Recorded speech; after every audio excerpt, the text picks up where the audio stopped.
Hello, I'm PhocusWire Editor-in-Chief Mitra Sorrells in the PhocusWire studio at the Phocuswright Conference, and I am joined by Joost Schreve. He is CEO at Kimkim, and Christian Wolters. He is Chief Marketing Officer at TourRadar. Welcome to both of you. Thanks for having us. Thanks for having us. Yeah, so let's talk a bit, first of all, about kind of the current state of affairs in the multi-day tour space. What are you both seeing, and any particular shifts coming out of the pandemic? Maybe if you want to get us started. Yeah, I mean, it's been a wild ride, to say the least. You know, obviously during the pandemic, everything completely fell off the face of a cliff, and we basically had a lot of time to kind of reconfigure what we were doing and what we were looking at. And surprisingly, when travel came back, it came back in a lot of senses back to how it used to be. So destinations that were very popular became popular again. It was more just about opening up when the countries were able to open up. Right. I guess, maybe two trends that we've seen is that trips are going for a little bit longer. Okay. There's a shorter booking window.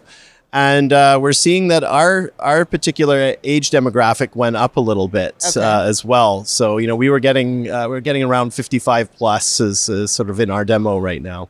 Okay. And how about you? Are you seeing similar things or? Very similar. Yes. Also, of course, pretty rough couple of years during the pandemic, but then a very, very strong recovery, and we're much bigger now than pre-COVID. Okay. So that's been very nice to see. So one thing I would like to add is that. The luxury travel, the price points have definitely gone up, and people seem very, very willing to spend a lot on travel. Especially the first trip after the pandemic seemed like a trip that people were very happy to splurge on. So yeah, for sure, we were super excited to see that and enable that. Yeah, and I was actually going to bring up the fact that, Phocuswright data has shown certainly an increase in luxury travel, and that area seems to be very strong. I would assume that bodes well for both of you and what you're offering. Absolutely. Average order values have gone up, the same for us as well. And because of that, we've seen a really big pickup in revenue, but also in our number of bookings. Q1 especially this year was phenomenal, just trying to keep up with it. It was tough for a lot of our operators on our platform because they weren't at full capacity. Right. But luckily for us, we have 2,500 different operators to pull from, so we were able to meet the demand. But it was quite a intense but a good problem to have for sure. Yeah.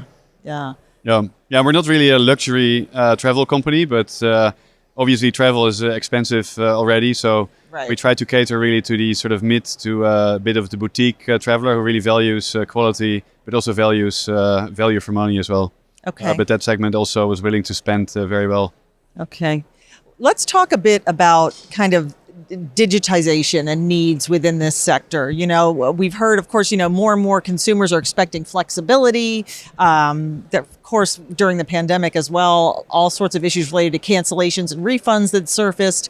Is that a piece that still needs to be fixed or dealt with in the multi-day sector, or do you feel that that's being handled? Yeah, so we've built we had to reverse the flow of funds essentially for a few months, which was painful but also interesting. And so we built much more robust cancellation flows.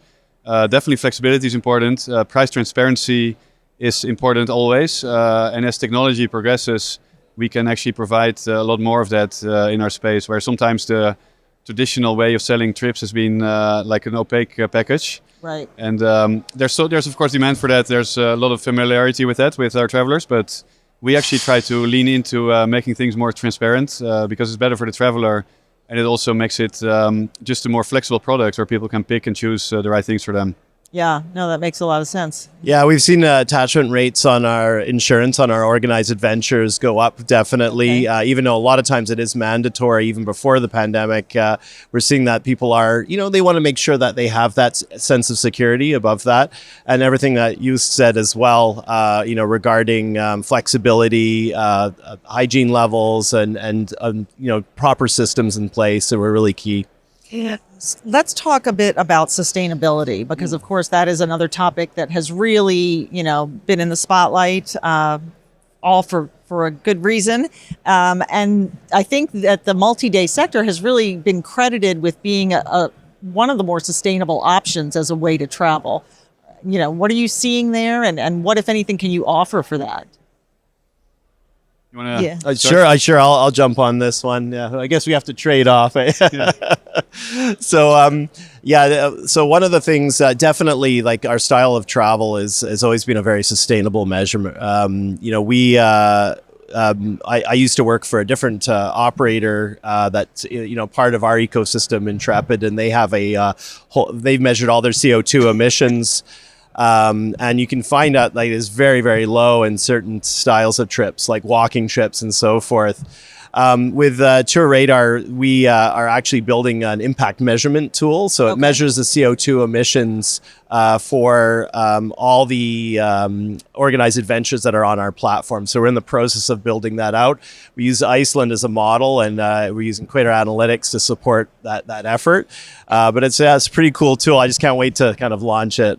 And there's consumer interest in that, right? Absolutely. To understand the data and... Absolutely, because like the next step, of course, is it going to be offset or carbon neutral, or but what the first step, of course, most important is just knowing how much these emissions are. So you can look at the different operators and what type of vehicles they use. Are they running a good maintenance plan on their Jeeps and stuff like that, which has an impact. So there's all these different levels that it's nice to have that transparency for clients when they're looking at booking an organized adventure. Yeah. Has sustainability become more of a factor for you? Yeah, for sure. So we actually, we've started a carbon offset program for all trips a few years ago. We've switched it over now to carbon capture, which we do with Tomorrow's Air from they're a great program. Yeah. So we're really excited about that. I mean, I think with carbon offsets and carbon capture, it's still pretty nascent. It's we're trying to figure out, like, is it really actually doing the job it should be doing?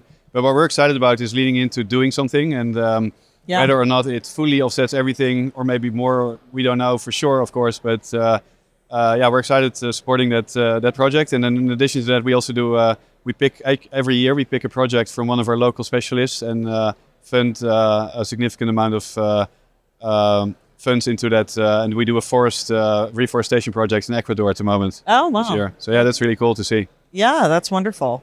Let's talk a bit then about attracting new customers to what you're offering. You mentioned, I think one of you mentioned, was it either mentioned about the age is increasing. Yeah. But so I'm curious, let's talk at the other end. How do you bring in some of the younger travelers to see this as an option? Yeah, so we see actually about 2/3 of our traveler coming from the do-it-yourself trip planning. So they used to plan their trips on all the sites that we know of, right, where you have to kind of pick and choose and solve the whole puzzle on your own. And a lot of those people are actually tired of it after doing it for 10 years. Yeah. They're super excited to have a more streamlined process.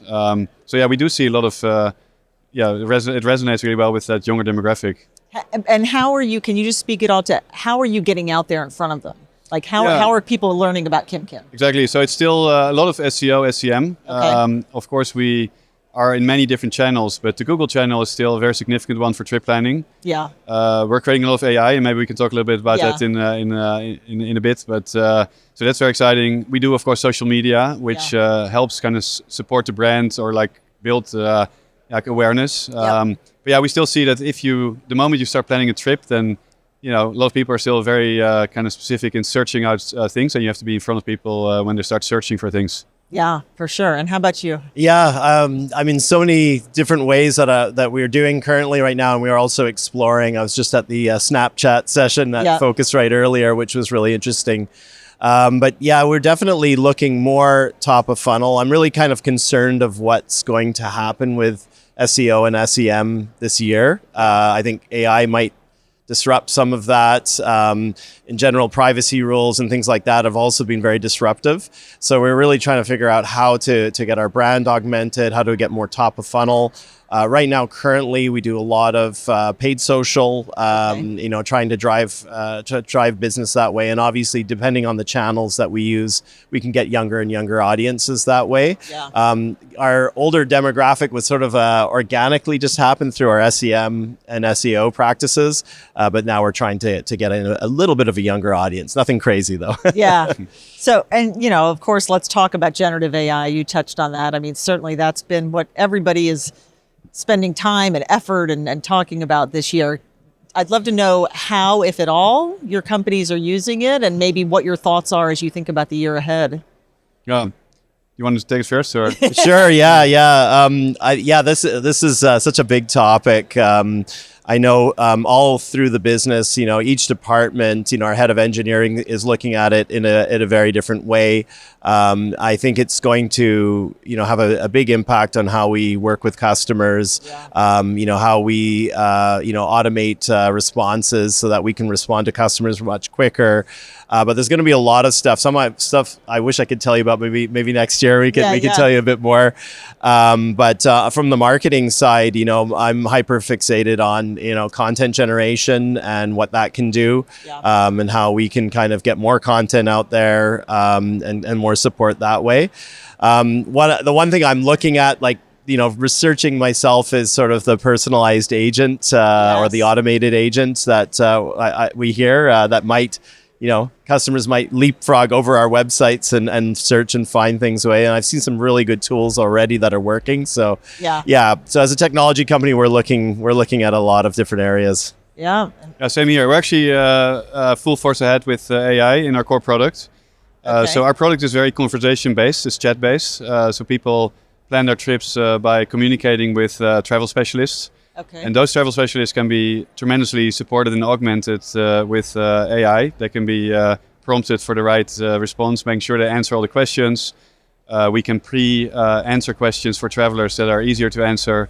It's really exciting. Like the speed of response, the reliability is going up tremendously. And so that's kind of the most exciting area for us to work on. And then in addition to that, we do also content production, self-guided tours, and those kind of things with AI.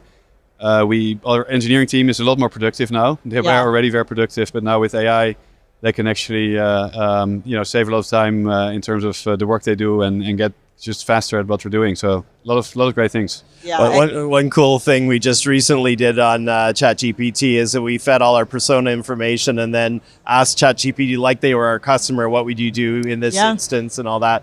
Just very simple, anyone can do, but just pretty cool stuff all the way through the business. Yeah, and you learn with each test that you do like that, right? Yeah. So, one thing I want to add there is that we have a lot of data in our system. We essentially have 7 years of trip planning data, and that really is an amazing,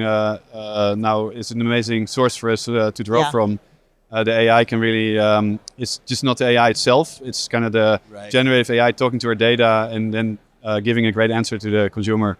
Yeah, if you don't have the data, it's pretty empty. For sure, for sure. It's exciting times. Very exciting, for sure. Yeah. Wonderful. All right, Joost and Christian, thank you so much for talking to me. Thanks so much for having us. Cheers. Bye-bye.